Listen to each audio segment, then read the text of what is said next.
Going on, guys? In today's video I will be reviewing Ant-Man and the Wasp: Quantumania, and this film was incredible. It didn't even feel like an Ant-Man film, and that's what made it so incredible. It felt full on like an Avengers film, and I'm not even over exaggerating it because it genuinely did. It felt like Star Wars, Avengers and Avatar rolled into one, and that's a sentence I never thought I would say. But yeah, this film, incredible. This is the best Ant-Man film, and it easily makes it onto my top favourite films of the MCU, top 10. Just because purely, it's a perfect mix of emotion, fun, and action all put in together, which I think is just a perfect film in my head. And the story was really good. The way like Cassie made the device to get in the quantum realm, and then later revealed MODOK of all people brought them there. He locked onto the signal, and MODOK was Darren Cross from Ant-Man in 2015. I think it was 2015 it came out. I can't remember when it came out. But yeah, Ant-Man was, so Darren Cross was the Yellow Jacket in the first Ant-Man film, and he ended up getting scrunched up into like this ball thing, and then I guess Kang ended up making him into MODOK, because that's how they explained it in the film. And genuinely, like, I thought it was clever how they kept calling him like the ultimate weapon, like the strongest weapon. Like, that makes me think, is he more powerful than Kang? But then they killed him off, which I wasn't happy about, because I wanted MODOK in the MCU for way longer.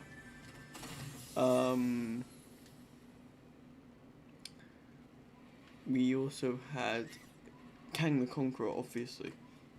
And let me just say, Jonathan Majors did an incredible job.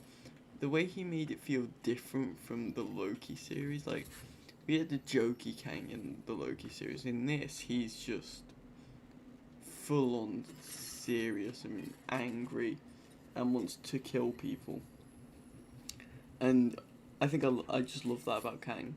Like, the way he is put in this film, the way he acts and the way he just seems, it makes me ready for Kang Dynasty and ready to see what these other Kangs will be.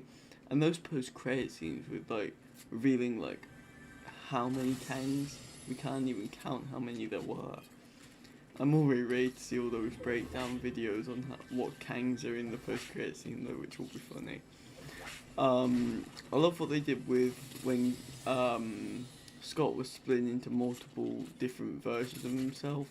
Can't remember what they called it, but when he was trying to get the device for Kang, I really liked what they did there with him splitting into multiple versions, including the Baskin Robbins version. That was quite funny, and I really liked how they did that, like just a callback to Baskin Robbins. And then I even heard in the background when he was looking around, I heard one of the Scots go, "Are we gonna get ice cream?" He said something along the lines of, "Can we get ice cream?" I just found that really funny. And I can always see like memes of that one Baskin Robbins Scott, just like when you go into school on school uniform day in school uniform. That's just gonna be one of the memes. I already know it. When I predict the future, you guys let me know. But yeah, the post-credit scenes, we got a look into Loki season 2. And I really enjoyed the first Loki season, so I can't wait. I hope we get a trailer for that eventually, very soon, hopefully. And yeah, that'll be a good show. I really hope, like, that's in like episode 1 or 2, because otherwise we have to wait a whole season for a scene we've already seen and how it plays out. I want to know how Loki gets Mobius' trust back. I think it's Mobius. Yeah, Mobius. And it was like a different Kang on the stage, and Mobius was really questioning Loki and how this guy that was on stage performing to them was an evil villain. And I was just like, you gotta explain this to him, Loki. You gotta let him know how this works. And then it ends, and it pulls off one of the greatest things ever. Just like in all the other Avengers films, it goes, Kang will return.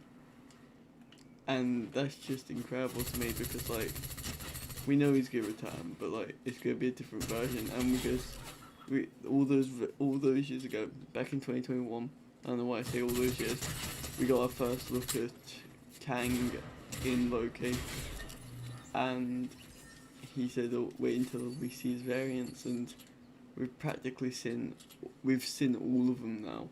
We haven't seen all of them up close, but we've seen all of them because that guy, the leader Kang, said he's called all of them, and that was just incredible.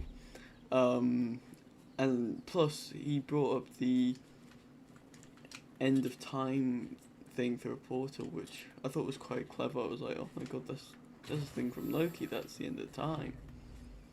But yeah, I think the biggest thing was the acting this movie, because you could just feel the emotion, and like Paul Rudd and guy who plays Kang, can't remember his name. Jonathan Majors. I said it a minute ago, I can't remember. They both did an incredible job. Person who played Cassie Lang in this film also did.